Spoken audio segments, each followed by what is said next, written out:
बड़ी खबर, रूस का खार्किव पर बहुत बड़ा हमला नजर आता है। वॉर ब्रेकिंग, जी हां, बड़ी खबर है। रूस ने खार्किव पर बहुत बड़ा हमला किया है और हमला किस रूप में? ड्रोन हमला हुआ जिसमें 4 लोगों की मौत हो गई, 6 लोग घायल हो गए हैं। लगातार रूस और यूक्रेन के बीच में तनाव बरकरार है। मिसाइल हमले में सरकारी इमारत किस तरह से ध्वस्त हुई, उसकी तमाम बड़ी तस्वीरें भी सामने आई है। मिसाइल ड्रोन की लगातार बारिश यहां पर देखने को मिलती है। सरकारी इमारत ध्वस्त है, ड्रोन अटैक हुआ, 4 लोगों की मौत हुई, कई लोग घायल हैं। रूस लगातार यूक्रेन के अलग अलग इलाकों पर हमले बोल रहा है। खार्किव में भी बड़े हमले को अंजाम दिया गया। अब ये पूरा युद्ध ड्रोन और मिसाइलों से धधक रहा है। तस्वीरें आपके सामने हैं और तस्वीरों से स्पष्ट हो जाता है कि किस रूप में ये पूरा युद्ध एक अलग मोड़ लेता हुआ नजर आता है और सीधे सीधे प्रभावित होती है यहाँ पर आम मासूम जनता। जिस तरह की तमाम तस्वीरें यहाँ पर नजर आ रही हैं वो ये स्पष्ट करता है कि अब रूस और यूक्रेन एक दूसरे को बख्शने के मूड में बिल्कुल नजर नहीं आते।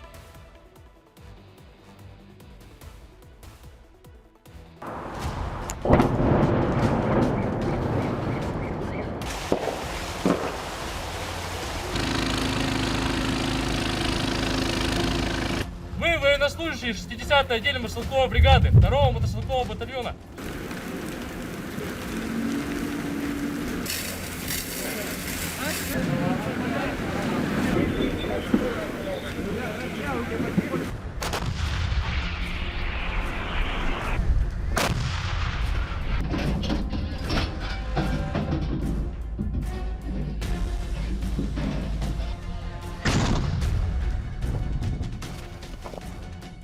रूस यूक्रेन युद्ध को लगभग 4 साल पूरे होने वाले हैं, लेकिन शांति की कोई किरण अब तक नजर नहीं आई है। उल्टा जंग और भी खतरनाक होती जा रही है। अमेरिका और पश्चिमी देश शांति की कोशिशों में जुटे हैं, लेकिन रूस ने साफ कर दिया है, बातचीत नहीं, अब बारूद बोलेगा। 4 दिनों के भीतर रूस ने यूक्रेन पर दूसरा बड़ा हमला कर दिया है। रूस ने एक बार फिर यूक्रेन के पावर ग्रिड को निशाना बनाया है। मतलब साफ है, बिजली ठप, उद्योग ठप और आम जिंदगी भी ठप हो जाए।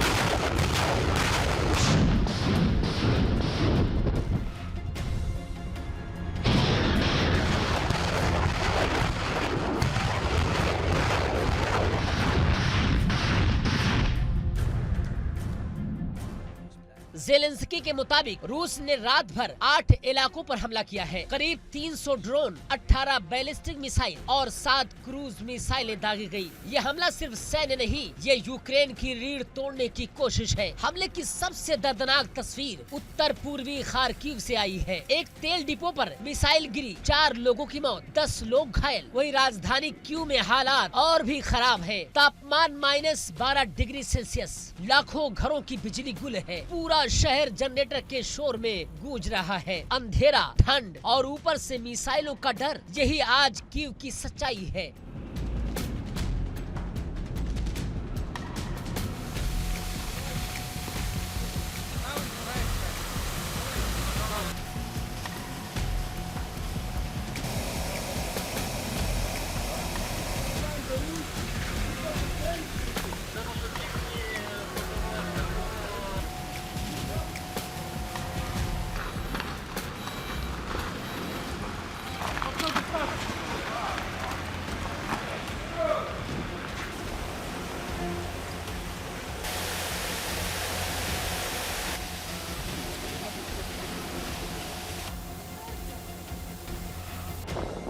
ये कोई पहला हमला नहीं। 4 दिन पहले भी रूस ने रात भर सैकड़ों ड्रोन, दर्जनों मिसाइल यूक्रेन पर दागी थी। खास बात ये, रूस ने उस हमले में हाइपरसोनिक मिसाइल का इस्तेमाल भी किया था, जो इस युद्ध में सिर्फ दूसरी बार हुआ है। विशेषज्ञ मानते हैं कि ये हमला सिर्फ यूक्रेन के लिए नहीं, बल्कि कीव के नेटो समर्थकों के लिए चेतावनी थी। संदेश साफ था, रूस पीछे हटने वाला नहीं। आज तस्वीर बेहद खतरनाक है। 4 साल की जंग, शांति वार्ताएं बेअसर, रूस का हमला और आक्रामक, और यूक्रेन अंधेरे और ठंड में जूझता हुआ। पुतिन का संदेश साफ है, दबाव से रूस नहीं झुकेगा, चेतावनियों से रूस नहीं रुकेगा।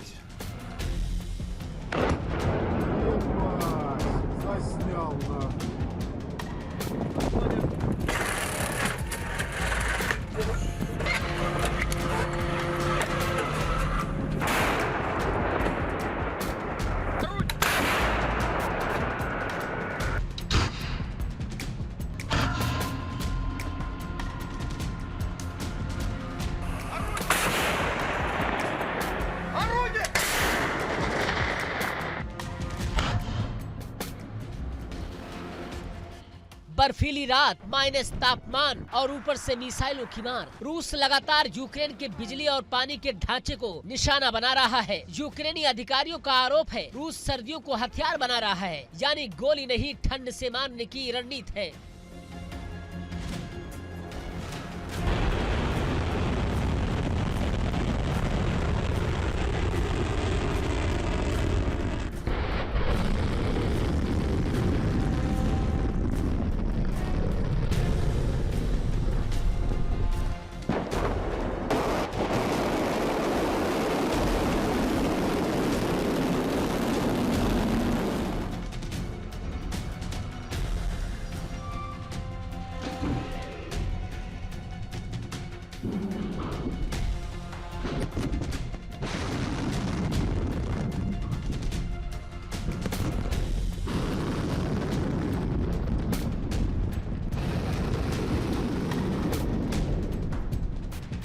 रूस ने एक बार फिर ड्रोन और मिसाइलों से हमला कर यूक्रेन के पावर ग्रिड को नुकसान पहुंचाया है। नतीजा, लाखों लोग बिना बिजली, कई इलाकों में पानी की सप्लाई ठप है, भीषण ठंड में जनजीवन बेहाल है।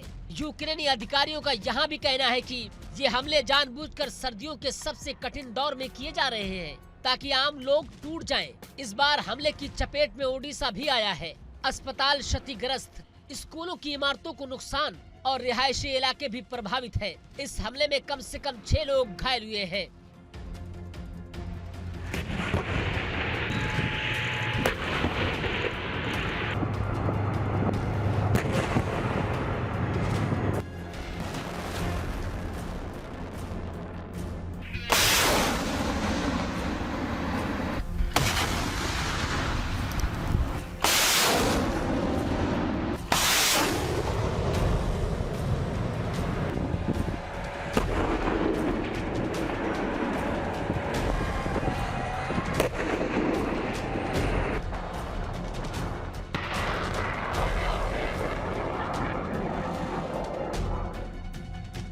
मतलब साफ है, ये सिर्फ सैन्य ठिकानों पर हमला नहीं, आम नागरिकों की जिंदगी भी निशाने पर है। यूक्रेनी अधिकारी साफ कहते हैं, रूस की रणनीति है विंटर वारफेयर, बिजली काटो, पानी रोको और ठंड को दुश्मन बना दो। ये वही रणनीति है जो रूस ने पिछली सर्दियों में भी अपनाई थी और अब शांति प्रयास चल रहे हैं। रूस ने फिर हमले तेज कर दिए हैं। इन हमलों को लेकर अमेरिका ने कड़ी प्रतिक्रिया जरूर दी है। वाशिंगटन ने कहा, रूस के हमले अस्वीकार्य है और आम नागरिकों को निशाना बनाना युद्ध अपराध के दायरे में आता है। आज तस्वीर लेकिन बिल्कुल साफ है, यूक्रेन ठंड, अंधेरे और हमलों से जूझ रहा है। रूस दबाव बढ़ा रहा है, शांति की उम्मीद कमजोर पड़ती जा रही है।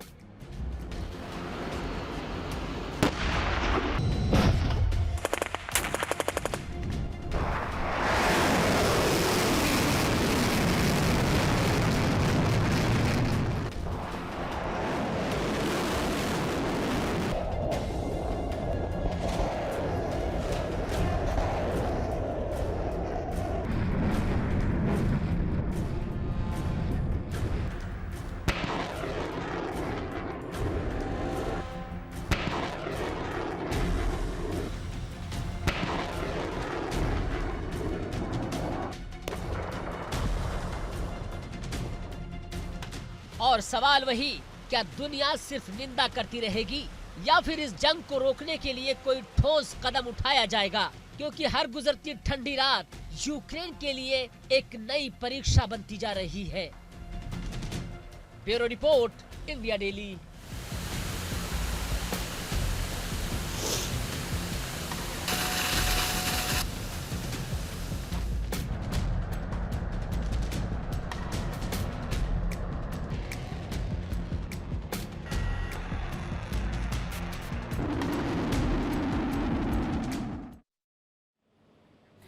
और आक्रमण में अगली बड़ी खबर, रूस यूक्रेन युद्ध से ही जुड़ी हुई। रूस का यूक्रेन पर एक और बड़ा अटैक है। जी हां, बड़ी खबर, बड़ी वॉर ब्रेकिंग।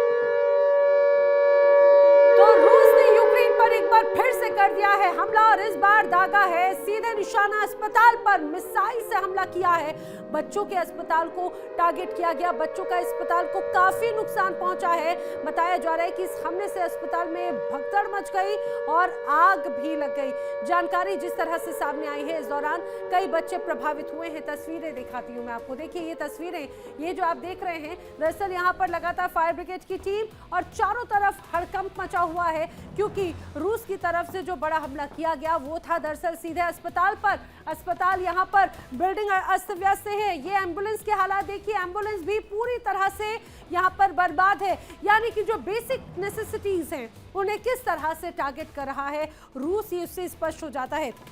सबसे महत्वपूर्ण बात ये, इस अटैक में कई लोग भी प्रभावित हुए हैं। सीधे सीधे यहाँ पर बड़े हड़कंप पर बड़े हमले की तस्वीर नजर आती है और इससे ये स्पष्ट हो जाता है कि अब पुतिन किसी भी रियायत के रूप में नजर नहीं आते और वो ये स्पष्ट कर चुके हैं कि अब किसी को भी कोई भी राहत, कोई भी रियायत नहीं मिलने वाली है।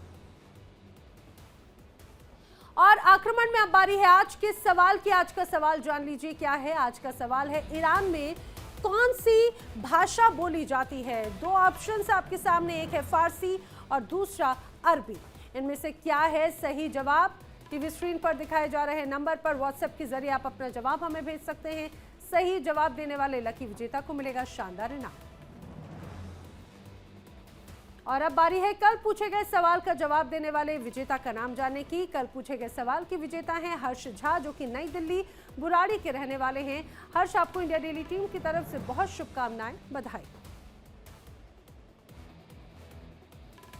और यहाँ पर वक्त एक ब्रेक का। इंडिया डेली अब आपके स्मार्ट टीवी पर भी मौजूद है। इंडिया डेली 24/7 अब आप लाइव देख सकते हैं इन सभी प्लेटफॉर्म्स पर।